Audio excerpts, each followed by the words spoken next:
Xin chào mọi người đã trở lại với channel của Hội Game.net, và hôm nay chúng ta cùng tìm hiểu thử xem tiêu điểm tướng của tuần này là tướng nào nhé.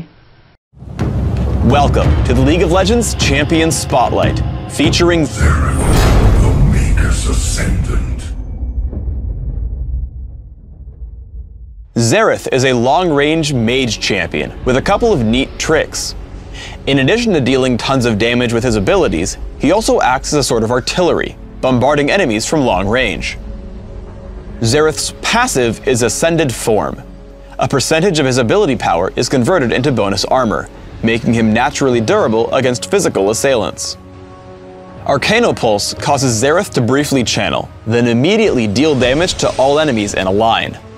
Locus of Power immobilizes Zereth for a short duration, giving him bonus magic penetration and increased range on his abilities. Zereth can also break out of this state by recasting the ability. After leaving this state, Zereth gains a temporary movement speed buff. Mage Chains damages and marks a single enemy for a few seconds. If Zereth hits the marked enemy with any other damaging spell, his target becomes stunned for a short time. Zereth's ultimate is Arcane Barrage, which damages all enemies in target area. For the next few seconds, this ability can be cast 2 more times for free before it goes on cooldown. Zereth's early laning is extremely strong. Once you learn to lead your opponents with Arcanopulse, you can constantly poke them from out of counterattack range. By learning Mage Chains at level 2, you can further this harassment. Once he gets low enough, Exhaust and Flash will help you secure the kill. Zereth's Harass gets even stronger once you learn Locus of Power. Every time it's available, turn it on and poke at your lane opponent. Again, I'm able to constantly throw out Arcanopulse, dropping Rise lower and lower. Unfortunately, Locus of Power does have a very long cooldown at low levels, and I end up wasting it before Arcanopulse comes off of cooldown, meaning Rise lives. Grabbing Sorcerer Shoes by level 6 will in fact cause you to deal tons of damage. After missing Arcanopulse, I lead with Mage Chains and trigger its stun with Arcane Barrage. Once stunned, Rise becomes an easy target for the rest of my combo, giving me my second kill of the game. At level 9, and with a moderate amount of AP, Zereth is an extremely good farmer. Once an enemy minion wave is coming, use Locus of Power with Arcanopulse, then move back and launch another Arcanopulse. In the interest of saving mana, you should last hit the cannon minion with your basic attack, but immediately taking the other 6 minions is extremely powerful. Zereth is even more powerful when wearing the Golem buff. Once again, I push around Rise using Locus of Power, Arcanopulse, and Mage Chains. Once I push Rise to his turret, he retreats to the jungle to escape. However, I take the chance with Locus of Power and Arcanopulse, killing him in the Fog of War. Ganking is also really powerful on Zereth. I spot a skirmish at the bottom river and activate Locus of Power once I notice Janna channeling Monsoon. 2 shots of Arcane Barrage kill her and give an easy kill on Rise for my teammates. As we push bottom lane, I stay at Locus of Power's maximum range.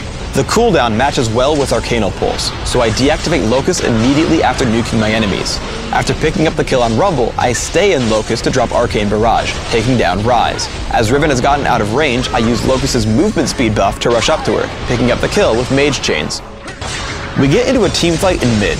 Again, I open with Locus of Power, poking at Janna. As Udyr comes in, I drop him with Arcane Barrage and then reactivate Locus to crush Rumble and Rise's health. As I push back into the battle, I get our team 2 more kills thanks to Mage Chains and the long-range slow from Rylai's Crystal Scepter. Zereth also has a number of tricks in Dominion on the Crystal Scar.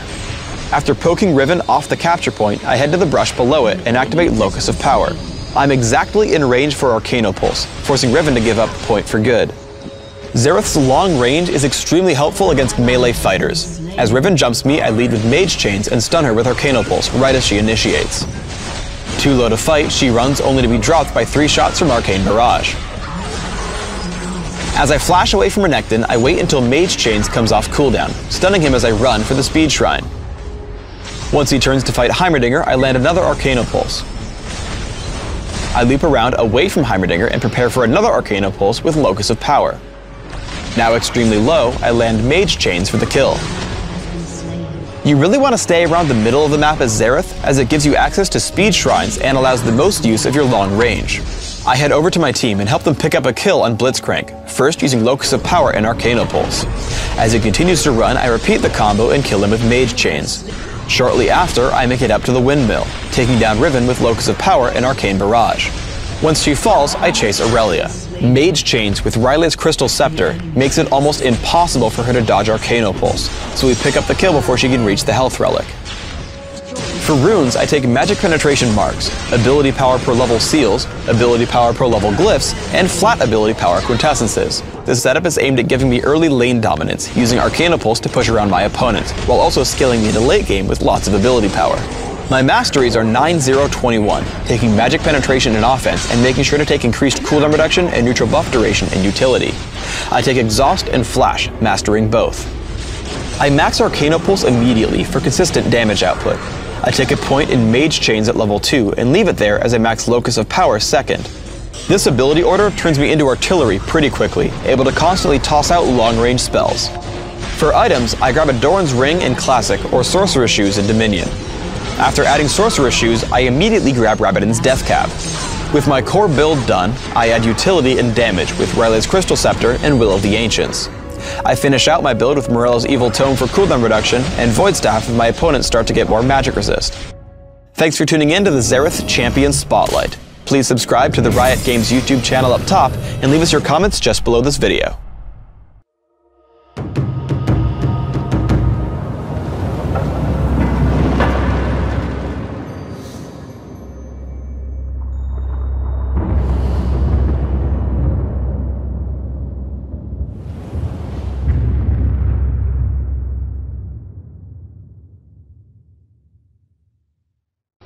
Thân mọi người đã coi qua clip và đây là clip được lấy nguồn ở trên mạng về, và cũng cảm ơn cái kênh Liên Minh Huyền Thoại ở trên YouTube để cho mình được cái ý tưởng làm về những cái tướng ở trong Liên Minh Huyền Thoại. Ngoài ra bạn cũng có thể vào trang web hoigame.net và ở thể loại game online ở Liên Minh Huyền Thoại thì ở trong cái thể loại này nó sẽ có thể tập hợp những cái bài viết nói về truyền thuyết hay là những cái bài viết hướng dẫn cách chơi, thì bạn có thể vào ở trong đây để bạn kiếm những cái cách chơi, những cái tướng mà bạn đang yêu thích. Xin chào và hẹn gặp lại. Nhớ subscribe nếu mà clip này nó có giá trị đối với bạn. Xin chào.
Thân mọi người đã coi qua clip và đây là clip được lấy nguồn ở trên mạng về và cũng cảm ơn cái kênh Liên minh huyền thoại ở trên YouTube để cho mình được cái ý tưởng làm về những cái tướng ở trong Liên minh huyền thoại. Ngoài ra bạn cũng có thể vào trang web hoigame.net và ở thể loại game online ở Liên minh huyền thoại thì ở trong cái thể loại này nó sẽ có thể tập hợp những cái bài viết nói về truyền thuyết hay là những cái bài viết hướng dẫn cách chơi, thì bạn có thể vào ở trong đây để bạn kiếm những cái cách chơi, những cái tướng mà bạn đang yêu thích. Xin chào và hẹn gặp lại. Nhớ subscribe nếu mà clip này nó có giá trị đối với bạn. Xin chào.